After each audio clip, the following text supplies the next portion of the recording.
प्रधानमंत्री नरेंद्र मोदी का 2 दिवसीय गुजरात दौरा, सूरत और भावनगर में किया रोड शो, कई परियोजनाओं की गुजरात को दी सौगात। इस दौरान अहमदाबाद में 36वें राष्ट्रीय खेलों का किया उद्घाटन, नवरात्रि उत्सव समारोह में की शिरकत, जनसभा को भी किया संबोधित। वहीं दौरे के दूसरे दिन प्रधानमंत्री गांधीनगर मुंबई वंदे भारत एक्सप्रेस को गांधीनगर स्टेशन पर हरी झंडी दिखाकर रवाना करेंगे। जितनी चहल पहल दिखती है वो 20 साल के अखंड एकनिष्ठ परिश्रम का परिणाम है।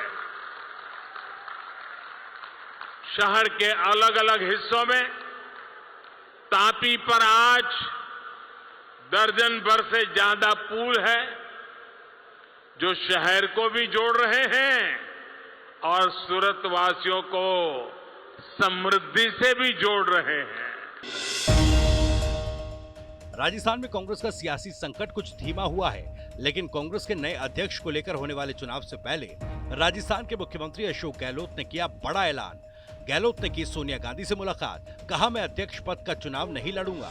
राजस्थान में जो घटना हुई उसने हर किसी को हिलाकर रख दिया, जिसके लिए मैंने सोनिया गांधी से माफी मांगी है। जो सबकी भावना है कार्यकर्ताओं की, नेताओं की, तो मैं फिर चुनाव लड़ूंगा, ये मैंने कहा था। सुनिए आप, पर अब क्योंकि कल परसों की जो घटना हुई है और मेरी मॉरल रेस्पॉन्सिबिलिटी थी कि वो प्रचार पार्क होता, तो मैंने तय किया है अब मैं इस माहौल के अंदर चुनाव नहीं लड़ूंगा। ये मेरा फैसला है। ये फैसला मैं नहीं करूंगा, ये फैसला सोनिया गांधी जी करेगी, कांग्रेस अध्यक्ष करेगी। अखिलेश यादव को लगातार तीसरी बार समाजवादी पार्टी का राष्ट्रीय अध्यक्ष चुना गया। महासचिव रामगोपाल यादव ने पार्टी के राष्ट्रीय सम्मेलन में अखिलेश को राष्ट्रीय अध्यक्ष चुने जाने का ऐलान किया। उन्हें निर्विरोध अध्यक्ष चुना गया। अखिलेश यादव के अलावा किसी अन्य के नाम का प्रस्ताव नहीं आया। वहीं अखिलेश यादव ने मन से बीजेपी पर वार किया और कहा हर विधानसभा में यादव और मुस्लिमों के वोट काटे गए। बीजेपी के इशारे पर चुनाव आयोग ने हमारे यादव और मुसलमानों के 20,000 वोट कम कर दिए। सबसे ज्यादा उम्मीद थी कि न्याय मिलेगा।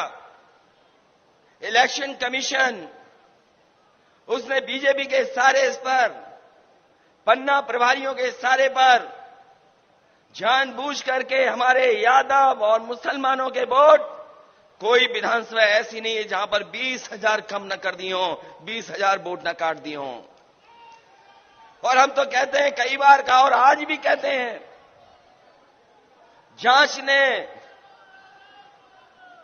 जांच करके देख लें तो आज भी 20-20 हजार वोट हमारे वहां से उड़ा दिए गए। सुभाषपा के अध्यक्ष ओम प्रकाश राजभर ने समाजवादी पार्टी के मुखिया पर जमकर निशाना साधा। कहा अखिलेश को सिर्फ अपनी ही बिरादरी से मिलते हैं। अखिलेश यादव को सिर्फ अपने वोट पर भरोसा है। खाली अपने वोट पर विश्वास है। इसी आजमगढ़ में नेता आते हैं और जेल में बंद माननीय रमाकांत यादव जी से मिलकर चले जाते हैं। बगल के जिला जौनपुर में आते हैं और अपनी बिरादरी की तरह में जाकर मिलकर चले जाते हैं। फिरोजाबाद जाते हैं, अपनी बिरादरी की तरह में चले जाते हैं। तो खाली यादव जी मरते हैं, पंडित जी नहीं मरते। बाबू साहब यादव जी, पटेल जी, राजभर जी, चौहान जी, मुसलमान जी नहीं मरते। केंद्रीय मंत्री स्मृति ईरानी 1 दिवसीय दौरे पर अमेठी पहुंची। केंद्रीय मंत्री स्मृति ईरानी ने जिले वासियों को 2 करोड़ की सौगात दी। कलेक्ट्रेट परिसर में आयोजित विभिन्न कार्यक्रमों के साथ ही जिला पंचायत रिसोर्स सेंटर और 105 अन्य योजनाओं का शिलान्यास और लोकार्पण किया। गर्भवती महिलाओं को गोद भराई के कार्यक्रम में हिस्सा और बच्चों का अन्नप्राशन कराया। इसके साथ ही दिव्यांगों को ट्राई साइकिल भी बांटी। ज्ञानव्यापी मस्जिद मामले में हुई सुनवाई। हिंदू पक्ष की तरफ से शिवलिंग जैसी आकृति की कार्बन डेटिंग की मांग की गई। वहीं मुस्लिम पक्ष ने कहा कि कार्बन डेटिंग नहीं की जानी चाहिए। उन्होंने कहा कि ये शिवलिंग नहीं, एक फव्वारा है और इसका पता नहीं लगाया जा सकता। हिंदू पक्ष की मांग है कि इसकी वैज्ञानिक जांच हो। फिलहाल कोर्ट ने अपना फैसला सुरक्षित रख लिया और इस मामले में 7 अक्टूबर को फैसला आएगा। कोर्ट में मैंने स्पष्ट कर दिया कि जांच वैज्ञानिक ढंग से इसकी होनी चाहिए और कार्बन डेटिंग के लिए लिखा है कि जो कॉन्स्टिट्यूएंट अदर कॉन्स्टिट्यूएंट फीलिंग है, यानी जो अगल बगल की जो मिट्टी है या जो चीज पाई जाए जिससे साबित हो कि कितना पुराना है, और शिवलिंग की ये जांच हो कि कितना पुराना है, कब से है, और वहाँ की मिट्टी की जांच, नीचे अर्घे की जांच, कहाँ तक पहुँचा है, इसकी वैज्ञानिक जांच हो। श्रावस्ती में लगा रोजगार मेला, 500 बेरोजगार लोगों को दिया गया रोजगार।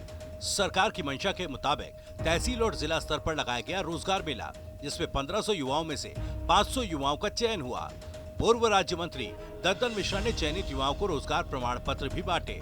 रोजगार पाकर 500 युवाओं के चेहरों पर खुशी देखने को मिली। पीएफआई और उसके सहयोगी संस्थाओं पर प्रतिबंध के बाद यूपी में अलर्ट। जुमे की नमाज को लेकर यूपी पुलिस ने अलर्ट जारी किया। संवेदनशील स्थानों पर फुट पेट्रोलिंग और गश्त बढ़ाने के निर्देश दिए।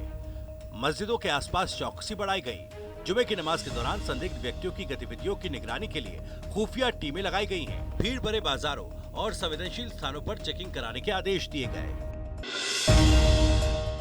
भारत सरकार ने retired lieutenant general Anil Chauhan को भारतीय सेना के अगले चीफ ऑफ डिफेंस स्टाफ के रूप में नियुक्त किया। देवभूमि उत्तराखंड के लिए ये बेहद गर्व का विषय है कि राष्ट्र के दूसरे सीडीएस मूल रूप से उत्तराखंड के पौड़ी के रहने वाले हैं। राष्ट्र के पहले सीडीएस दिवंगत जनरल बिपिन रावत भी पौड़ी जनपद के ही रहने वाले थे। अनिल चौहान जी को मिली नए सीडीएस की जिम्मेदारी पर मुख्यमंत्री पुष्कर सिंह धामी ने बधाई दी है। मैं बहुत बधाई देता हूं अनिल चौहान जी को सीडीएस बनने पर। साथ ही ये हम लोगों के लिए बहुत गर्व की बात है कि जहां इससे पहले सीडीएस जनरल बिपिन रावत जी उत्तराखंड के लाल थे और फिर उत्तराखंड के ही अनिल चौहान जी को जो सीडीएस की नई जिम्मेदारी मिली है, उनके नेतृत्व में हमारे देश की जहां रक्षा व्यवस्था सुधरेगी, जहां सेनाओं का मनोबल बढ़ेगा, वहीं हम सब भी अभिभूत हैं कि वो निश्चित रूप से यशस्वी होकर देश की सीमाओं की रक्षा के लिए, देश की सेनाओं को मजबूत करने के लिए अपना योगदान देंगे।